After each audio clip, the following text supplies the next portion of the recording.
అందరికీ నమస్కారం. Welcome to BHK education channel in Telugu. మనం గత వీడియోలో ఓవర్లాపింగ్ సీక్వెన్స్ డేటెక్టర్ గురించి చూసాము. ఇప్పుడు ఈ వీడియోలో నాన్ ఓవర్లాపింగ్ సీక్వెన్స్ డేటెక్టర్ యొక్క ఎగ్జాంపుల్ అనేది చూస్తున్నాము. సో ఇది నాన్ ఓవర్లాపింగ్ సీక్వెన్స్ డేటెక్టర్, దాని యొక్క ఎగ్జాంపుల్. ఇక్కడ మనం కన్సిడర్ చేసుకున్న సీక్వెన్స్ ఏంటంటే ప్రీవియస్ ఎగ్జాంపుల్ ఏదైతే అంటే ఓవర్లాపింగ్ ఏదైతే తీసుకున్నామో అదే ఇక్కడ కూడా కన్సిడర్ చేస్తున్నాము. నాన్ ఓవర్లాపింగ్ లో కూడా 1001 అనే సీక్వెన్స్ కన్సిడర్ చేస్తున్నాం. సో ఇక మీకు ఆల్రెడీ ప్రీవియస్ ఓవర్లాపింగ్ సీక్వెన్స్ డిటెక్టర్లోని ఏవైతే స్టెప్స్ ఫాలో అవుతున్నామో అదే స్టెప్స్ ఇక్కడ కూడా ఫాలో అవుతాం. కాకపోతే అక్కడ ఓవర్లాప్ అవుతుంది, ఇక్కడ నాన్ ఓవర్లాప్ అంటే ఓవర్లాపింగ్ అనేది అవ్వదు అనమాట. సో ఫస్ట్ స్టెప్ వన్ అంటే దేనికోసం ఇది డిజైన్ చేస్తున్నాము. It should be realisable using finite number of memory elements. So step 1 common. Second step ఏంటి అంటే డ్రా ఏ state transition diagram. State transition diagram తెలియాలంటే స్టేట్ ట్రాన్సిషన్ టేబుల్ అనేది తెలియాలి. సో ఆ టేబుల్ అనేది మనం ఆల్రెడీ ప్రీవియస్గా ఎలాగైతే రాసుకున్నాం అలాగే రాసుకుంటున్నాం. మొత్తం 1001 అనేది 4 ఉన్నాయి కాబట్టి 4 స్టేట్స్ని కన్సిడర్ చేయాలన్నమాట. సో 4 స్టేట్స్ ఇక్కడ ఏంటి అంటే ABCD అని కన్సిడర్ చేసుకుంటున్నాం. సో ఫస్ట్ స్టేట్ అనేది ఇనిషియేట్ స్టేట్ అంటే స్టార్టింగ్ స్టేట్. తర్వాత 1001 కదా. సో ఫస్ట్ బి దగ్గరికి ఫస్ట్ బిట్ వెళ్ళింది. So 1 bit received correctly. So తర్వాత 10 second bit received correctly. 100. So third bit received correctly. ఈ fourth bit received correctly, the output of sequence is 1. So fourth bit అనేది కరెక్ట్గా receive అయితే output of the sequence అనేది ఏమవుతుంది అంటే 1 అవుతుంది అనమాట. సో ఇక్కడ రాసుకోండి note point. If fourth bit received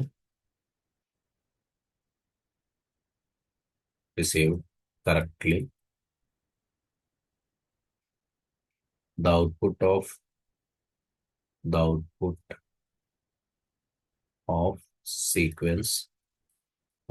sequence is 1. The output of the sequence is 1.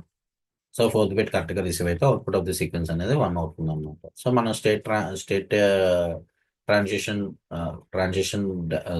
Transition table ప్రకారంగా స్టేట్ డయాగ్రామ్ అనేది డ్రా చేసుకోవచ్చు. ఇది state diagram. So state diagram బట్టి స్టేట్ టేబుల్ అనేది రాసుకుంటున్నాం అనమాట. స్టేట్ డయాగ్రామ్లోని సో మనం కన్సిడర్ చేసుకున్న 1001 అనే సీక్వెన్స్ని తీసుకోండి. 1001 అనే సీక్వెన్స్ తీసుకుంటే సో ఫస్ట్ స్టార్టింగ్ స్టేట్ ఏంటి? ఏ అనేది స్టార్టింగ్ స్టేట్. ఏ దగ్గర నుంచి 1 అనేది కరెక్ట్గా రిసీవ్ అయింది అనుకోండి. సో 1 వస్తే ఏ దగ్గర నుంచి బికి వెళ్తుంది. సో 1 రాలేదు, first bit initial bit starting bit. So 1 రాకుండా ఒకవేళ 0 వచ్చింది అనుకోండి అంటే ఏ దగ్గర నుంచి ఏకే వెళ్తుంది. సో 0 అయితే ఏ దగ్గర నుంచి ఏకే వెళ్ళింది. సో మనకేమైంది? సో 0 అనేది ఇన్పుట్, అవుట్పుట్ ఏం లేదు కాబట్టి అవుట్పుట్ కూడా 0. ఒకవేళ 1 కరెక్ట్గా వచ్చింది అనుకోండి ఏ దగ్గర నుంచి ఎక్కడికి వెళ్తుంది? బి దగ్గరికి వెళ్తుంది. ఏ దగ్గర నుంచి బికి వెళ్ళింది. So input 1, output 0. అవుట్పుట్ ఏమవ్వలేదు కాబట్టి అవుట్పుట్ 0. నెక్స్ట్ బి దగ్గర నుంచి బి దగ్గర నుంచి 0 వచ్చింది అనుకోండి సి దగ్గరికి వెళ్తుంది. బి దగ్గర నుంచి 0 వస్తే సి దగ్గరికి వెళ్తుంది. ఒకవేళ 1 అయితే బి దగ్గర నుంచి మళ్ళీ బీకే వెళ్తుంది. సో ఒకవేళ 1 అయితే బి దగ్గర నుంచి బీకి వెళ్తుంది, అవుట్పుట్ ఏం లేదు కాబట్టి 0. బి దగ్గర నుంచి ఒకవేళ 0 అయితే సి దగ్గరికి వెళ్తుంది, అవుట్పుట్ ఏం అవ్వలేదు కాబట్టి 0. సో నెక్స్ట్ సి దగ్గర నుంచి అంటే ఇక్కడ 1 ఇక్కడికి వచ్చేసరికి 1 వచ్చింది, ఇక్కడికి వచ్చేసరికి ఏంటంటే 1 0. సో నెక్స్ట్ సీక్వెన్స్ ఏంటి? సి బి దగ్గర నుంచి అంటే సి దగ్గర నుంచి 0 అనుకోండి డి దగ్గరికి వెళ్తుంది. సి దగ్గర నుంచి 0 అనుకోండి డి దగ్గరికి వెళ్తుంది. 0 కాలేదు ఒకవేళ. సో ఇన్ కేస్ 1 అయితే 0 అయితే సి దగ్గర నుంచి డికి వెళ్తుంది. 0 కాలేదు 1 అయింది అనుకోండి. సో అప్పుడు ఏమవుతుంది? సి దగ్గర నుంచి బికి వెళ్తుంది అనమాట. అంటే మళ్ళీ ఇనిషియేట్ చేయమని సి దగ్గర నుంచి బికి వెళ్తుంది. సో 0 అయితే సి దగ్గర నుంచి డికి వెళ్ళింది. ఒకవేళ 1 అయితే సి దగ్గర నుంచి బికి వెళ్ళింది అనమాట. అవుట్పుట్ 0.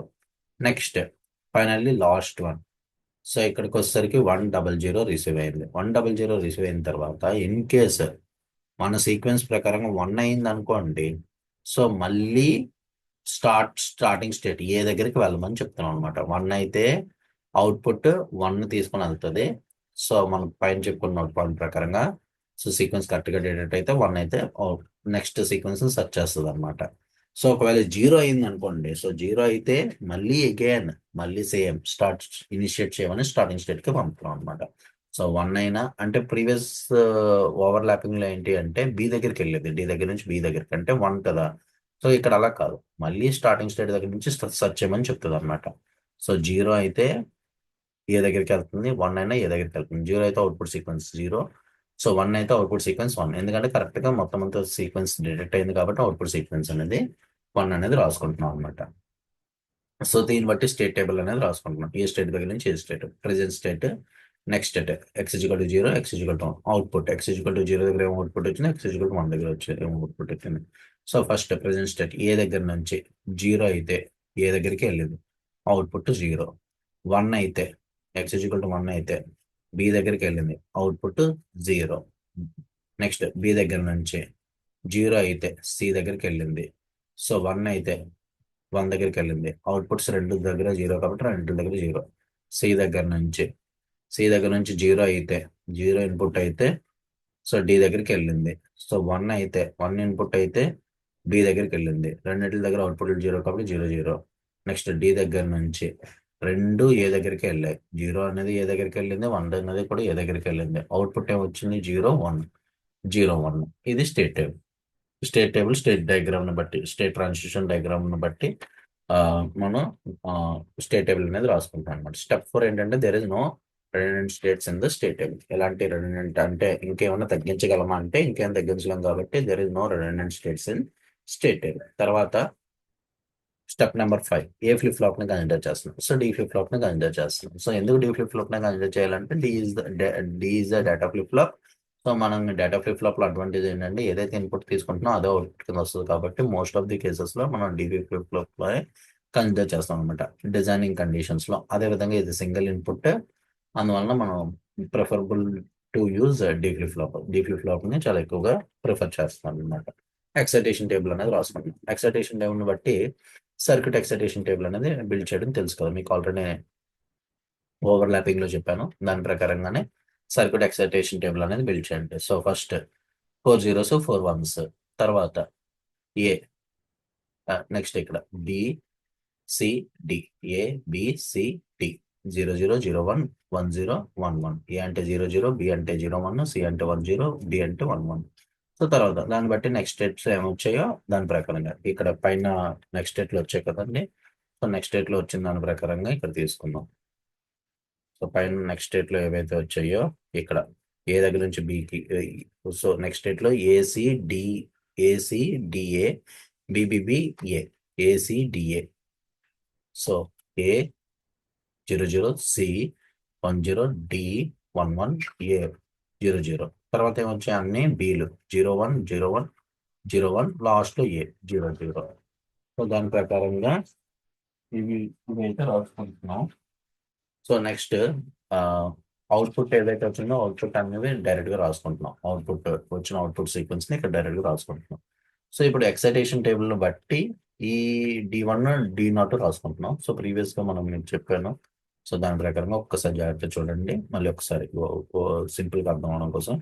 సో Q1 దగ్గర జీరో ఉంది, Q1 బార్ దగ్గర కూడా జీరో ఉంది. సో Q1 ఇస్ 0 0 0 అంటే డి దగ్గర ఏం రాయాలి, జీరో రాసుకో. నెక్స్ట్ 0 1 0 1 0 1 అంటే 1. నెక్స్ట్ 1 1 1 1 అంటే 1. నెక్స్ట్ 1 0 1 0 అంటే 0. నెక్స్ట్ 0 0 0 0 అంటే 0. నెక్స్ట్ 0 0 0 0 అంటే 0. నెక్స్ట్ 1 1 1 1 అంటే 1. నెక్స్ట్ 1 0 1 0 అంటే 0. సో ఈ విధంగా మనం రాసుకుంటున్నాం అన్నమాట. అదే విధంగా సో Q0 దీన్ని చూడండి. ఇక్కడ మనం చూసుకున్నట్లయితే Q0 ది 0 0 0 0 అంటే 0. నెక్స్ట్ 1 0 1 0 అంటే 0. నెక్స్ట్ 0 1 0 1 అంటే 1. నెక్స్ట్ 1 0 1 0 అంటే 0. నెక్స్ట్ 0 1 0 1 అంటే 1. నెక్స్ట్ 1 1. సో 1 1 అంటే ఏంటి మనకి 1. నెక్స్ట్ 0 1 0 1 అంటే ఏంటి మనకి ఇక్కడ 1. నెక్స్ట్ 1. నెక్స్ట్ జీరో 1 0 అంటే ఏంటి జీరో. సో ఈ విధంగా మనం ఎక్సైటేషన్ టేబుల్ని మనం రాసుకుంటాం అనమాట. సర్క్యూట్ ఎక్సైటేషన్ టేబుల్ని బట్టి మనం ఏం చేస్తామంటే సర్క్యూట్ ఎక్సైటేషన్ టేబుల్ బట్టి బులియన్ ఈక్వేషన్స్ని ఫైండ్ అవుట్ చేస్తాం. బులియన్ ఈక్వేషన్స్ని బట్టి లాజికల్ డయాగ్రామ్ అనేది డ్రా చేస్తాం అనమాట. సో ఒకసారి జాగ్రత్తగా చూసుకుంటే బులియన్ ఈక్వేషన్స్ని ఏ విధంగా రాస్తున్నామో ఒకసారి చూద్దాం. సో D0కి D1కి D0కి వైకి అవుట్పుట్ వైకి బులియన్ ఈక్వేషన్స్ని రాయాలన్నమాట. For D1 for D0 for y వీటి యొక్క బులియన్ ఈక్వేషన్స్ అంటే ఇక్కడ ఏవైతే వచ్చాయో అవి మనం బులియన్ ఎక్స్ప్రెషన్స్ కింద రాసుకుంటాం అనమాట. ఇక్కడ వచ్చిన ఈక్వేషన్స్ ఇక్కడ వచ్చిన వాల్యూలు ఏవైతే ఉన్నాయో D1కి ఏంటి వచ్చాయి 0 1 1 0 0 0 0. సో ఒక్కసారి చూసుకున్నట్లయితే D1 దగ్గర జాగ్రత్త చూడండి 0 1 1 0 0 0 0 0 1 నెక్స్ట్ 0 1 1 0 0 1 1 0 నెక్స్ట్ 0 0 0 0. సో దీని ప్రకారంగా దాని యొక్క బులియన్ ఎక్స్ప్రెషన్ రాసుకున్నాం. అంటే ఇక్కడ ఏంటిది ఇది ఎక్స్ బార్ దీనిపైన ఉంది ఇది Q1 బార్ ఇది Q0. So X bar Q1 bar Q0. Next second దీని దగ్గరే ఉంది X bar Q1 Q0 bar. So దీని ప్రకారం దాన్ని సింప్లిఫై చేసాం. అంటే ఇక్కడ ఎక్స్ బార్ రెండిట్లో ఎక్స్ బార్ కామన్ తీస్తే ఏబి బార్ ప్లస్ ఏ బార్ బి అంటే ఏ ఎక్స్ఆర్ బి. అదేవిధంగా Q1 ఎక్స్ఆర్ Q0 అది రాసుకుంటాం. సో దాని ప్రకారంగా సేమ్ D0ది వైది ఈక్వేషన్స్ రాసుకొని బులియన్ ఎక్స్ప్రెషన్స్ రాసుకొని సో ఫైనల్లీ లాజిక్ సర్క్యూట్ని బిల్డ్ చేస్తాం. బేస్డ్ ఆన్ బులియన్ ఈక్వేషన్ బట్టి మనం లాజిక్ సర్క్యూట్ని బిల్డ్ చేస్తాం అనమాట. సో D1 దగ్గర వచ్చిన ఈక్వేషన్ D0 దగ్గర వచ్చిన ఈక్వేషన్ వాటి ఈక్వేషన్ బట్టి లాజిక్ సర్క్యూట్ అనేది బిల్డ్ చేస్తాము. సో మీకు ఇంకా డౌట్ ఏమైనా ఉంటే ఓవర్ ల్యాపింగ్ లో ఇంకా క్లియర్ గా ఎక్స్ప్లెయిన్ చేశాను. సేమ్ దాని ప్రకారంగా ఈ నాన్ ఓవర్ ల్యాపింగ్ యొక్క లాజికల్ సర్క్యూట్ ని కూడా మనం లాజికల్ డయాగ్రామ్ కూడా మనం బిల్డ్ చేస్తాం. మీకు ఏమైనా డౌట్ ఉంటే కామెంట్ సెక్షన్ లో అడగండి. So thanks for watching.